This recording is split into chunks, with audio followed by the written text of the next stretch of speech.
سيدنا محمد. الله أكبر الله أكبر الله أكبر. الرحمن الرحيم. الحمد لله رب العالمين.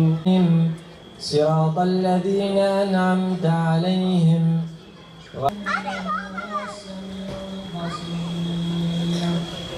وآتينا الكتاب لتفسدن في الأرض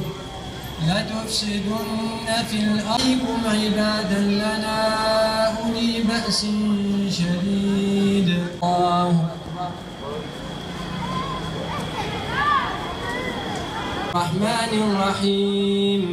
مالك يوم الدين. عليهم ولا الضالين.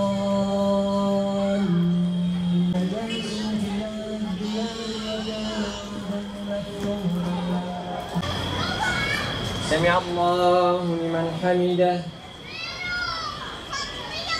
الله أكبر.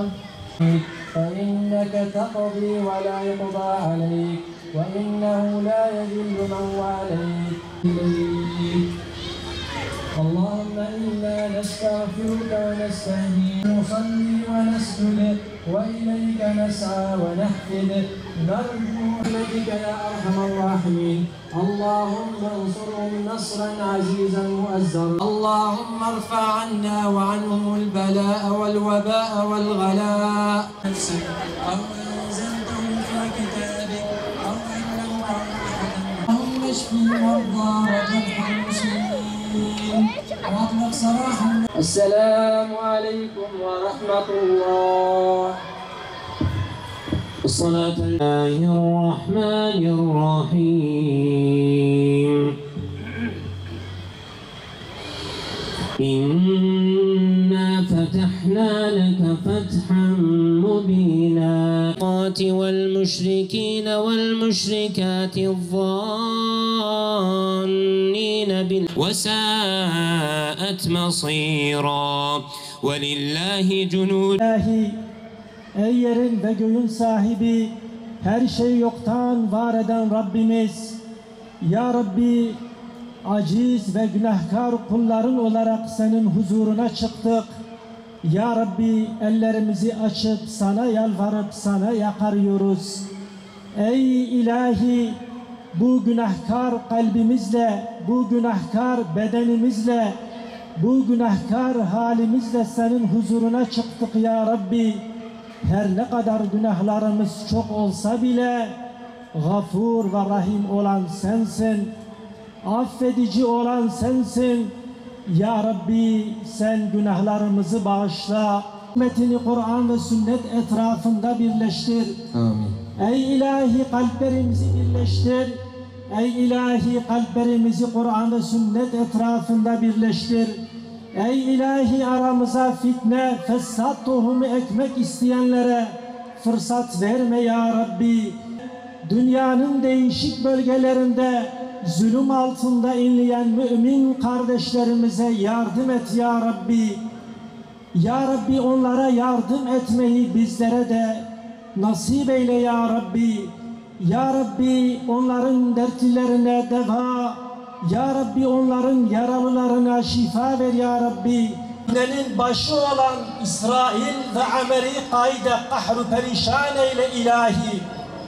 Ya Rabbi, onları ve onların işbirlikçileri ve onlara uşaklık yapan, Ya Rabbi, onlar adına çalışan, içimize fitne ve fesat koyanları da onlarla beraber mağlup et.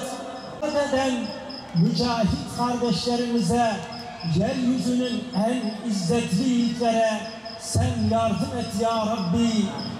Ya Rabbi, sen onların cephaneliklerine bereket koy. Rabbi, onlara yardım etmeyi bizlere de kısmet et ya Rabbi. Ya Rabbi, parçalanmış ümmeti onların cihadıyla uyandır. Kaldırırsan sana ibadet edecek kimse kalmayacak. Ya Rabbi, bu savaş bu ümmet için Bedir Savaşı'dır. 12 aydır süre gelen, devam eden bir zulüm var ve 12 ay boyunca Batman sivil toplum kuruluşları olarak bu zulmü haykırmaya gayret ettik. Bu çerçevede, bu kapsamda bu akşam Seccadeni Al Gel sloganıyla bir namaz ve dua programı icra ettik. Tabii biz sivil toplum kuruluşları olarak vazifemizi kısmen de olsa, çok az da olsa yerine getirdiğimizi düşünüyoruz. Bu zulmü haykırarak, bu zulmü insanlara duyurarak, en azından unutturmamaya çalışarak vazifemizi yerine getiriyoruz.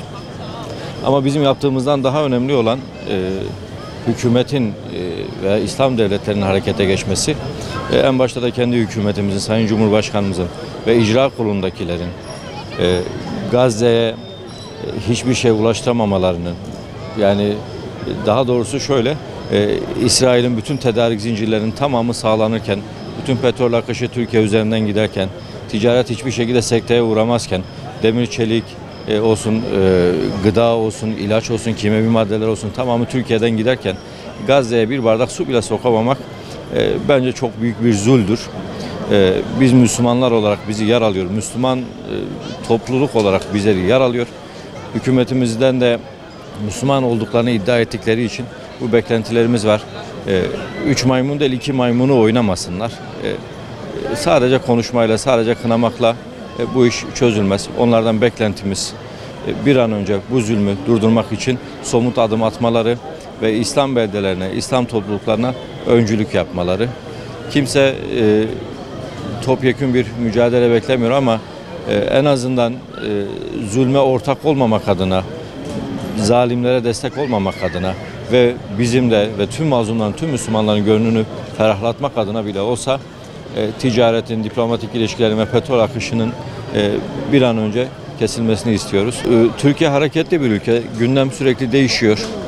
Bu gündemlerin bir kısmı suni oluyor ve bir kısmı da gerçekten mevcut zulmü biraz daha unutturmaya, insanları normalleştirmeye ve sokaklardan, eylemlerden insanları çekmeye yönelik gündemler oluşturuluyor.